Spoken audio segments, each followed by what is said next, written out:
to Ridgeview Charter School. I'm Dr. Sanders, the assistant principal. And as we come to the building here, any of our guests or visitors that come, one thing they have to do is check in. And so we have a dual security system with the cameras and everything. We have video where we can see and identify who is at the door. And so what we typically do when you come, you have to push this button here to be buzzed in by our secretary. Now our secretary, she will ask you your name and the reason for your coming today. This is Dr. Sanders. I'm here to see Principal Williams. And once she does, we are identified, she will buzz us in and we'll come on in the building.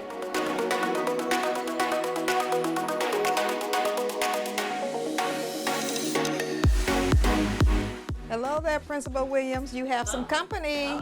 Well, welcome to Ridgeview Charter School. We are a K-8 school located in Gastonia, North Carolina. Our address is 207 West Bradley Street, not far from downtown Gastonia. We have been here for the fall of 2019 when we were approved as a charter school by the state.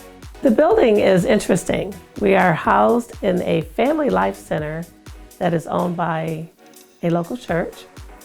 This building originally was built as a private school for the church, so we were lucky to find it. It has a beautiful gymnasium, ready-made classrooms, and the resources that most new charter schools would not have.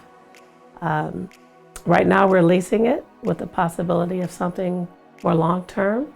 And as we continue to grow, we're looking to add on our middle school and really populate some of the land in the area that is owned by the city so that we can provide for this community a world-class education. My background in education has taken me all across the United States and to Europe studying school reform. So I bring to the school a plethora of information I've gathered over the years.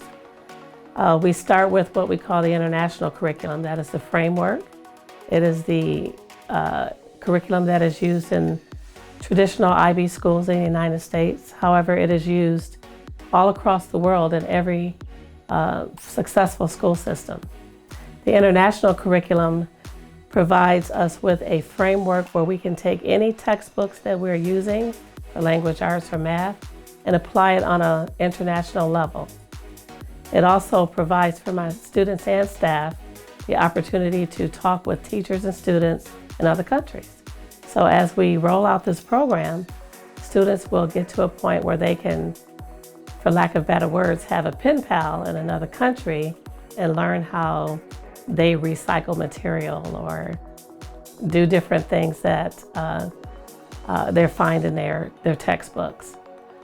This will bring the world into our classroom. Students will learn other people, learn other cultures, and at the same time, we're offering foreign languages as well. So we have, this fall, we're starting with Mandarin and Japanese. We're also bringing in French, Spanish, and hopefully German to the school so that by the end of their career here, they're fluent in one of those languages. As far as supplemental material to the textbooks that complement our international curriculum, we're using some very common online sources such as IXL and Learning A to Z, which are very friendly to our elementary students and helping them really synthesize the math and reading that we're presenting to them. Now, many times people ask us, are we STEM or STEAM? My personal philosophy is that students, especially elementary age, should not be forced to choose. So we are providing students with a very strong, well-rounded education that includes science, technology, engineering, math, very strong language arts, and foreign languages, so that students will be able to matriculate into a high school level.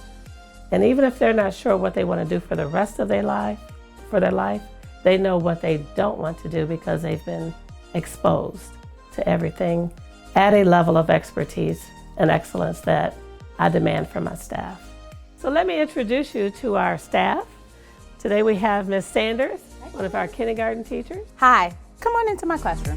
A typical day in my classroom is the kids come in, they put their stuff away. We like to make sure that they have a warm and safe environment to enter into. So I like to create an ambiance where they feel safe. They put their things away and then they go to their assigned seating. We start the day off with ELA. We'll go through our sight words and then we'll move into specials. So after specials, they come back, we get ready for lunch, we wash our hands and we go on to lunch. After lunch, we have math, is where all my kids love. So we have math and after math, we go through science and social studies and we round out the day with recess. I like to give a lot of project-based learning for them to work collaboratively with their parents at home. So they work with their parents, they bring their projects in and they get to display them on the wall for everyone to see that enters the school. As far as math goes, we also do small groups for math. Where they are able to play with manipulatives and be able to really hone in on those skills that I've taught, but they get to put it in action and do it themselves. So one of my goals as a teacher is to have early readers.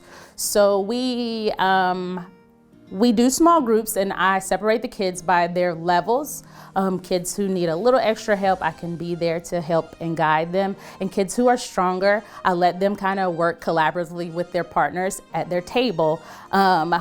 One of my biggest goals is to produce readers early as kindergarten to where they'll have success and longevity throughout their academic career. Foreign languages, we focus on 2 foreign languages. It's Spanish, beginning Spanish, and sign language. So we like to teach our kids how to do commands in both Spanish and in sign language, and also do our alphabet. The same things that they would be learning in the English language, we like to be able to teach them that in Spanish and in sign language. I love kids. I love to see their faces light up when they get it, and being an active participant in the academic process. I really enjoy that.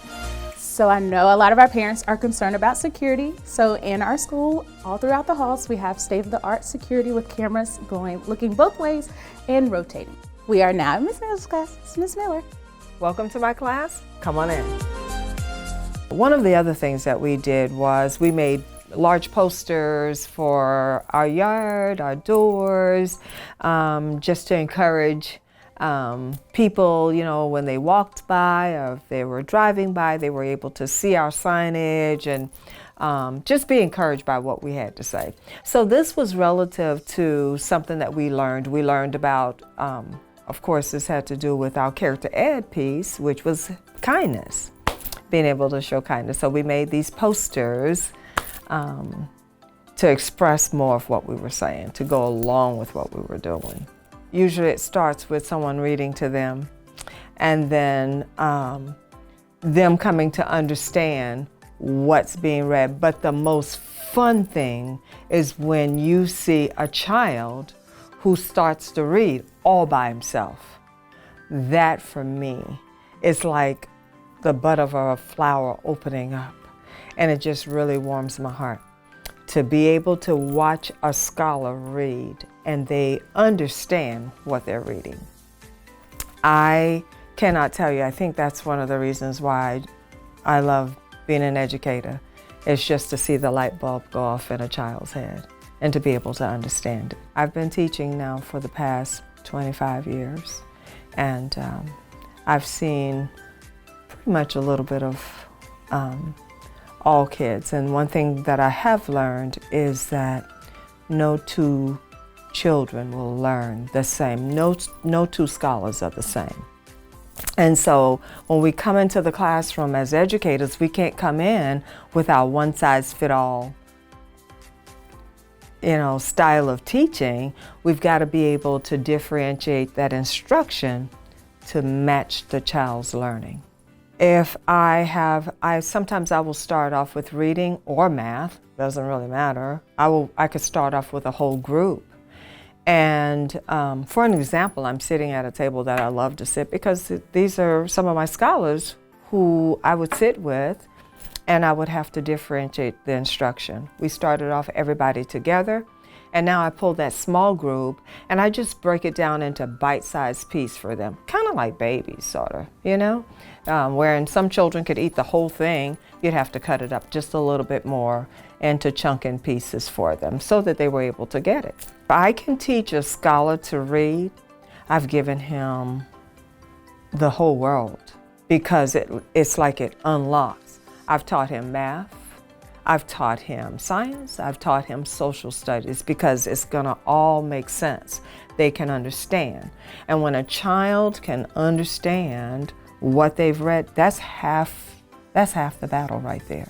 I'd like to introduce you to Miss Dunlap now, and she is one of our awesome teachers also at Ridgeview Charter. Hi, my name is Jessica Dunlap. I am a third grade teacher here at Ridgeview Charter. Come on in my classroom. A typical day in Miss Dunlap's class is the students come right outside of my door and they line up, and I greet them all individually as they come into the room. Sometimes it's a high five, sometimes it's a handshake, sometimes it's a bump, but everybody knows they're welcome in. Upon entering the classroom, the students will look up on the board and they will see a morning routine.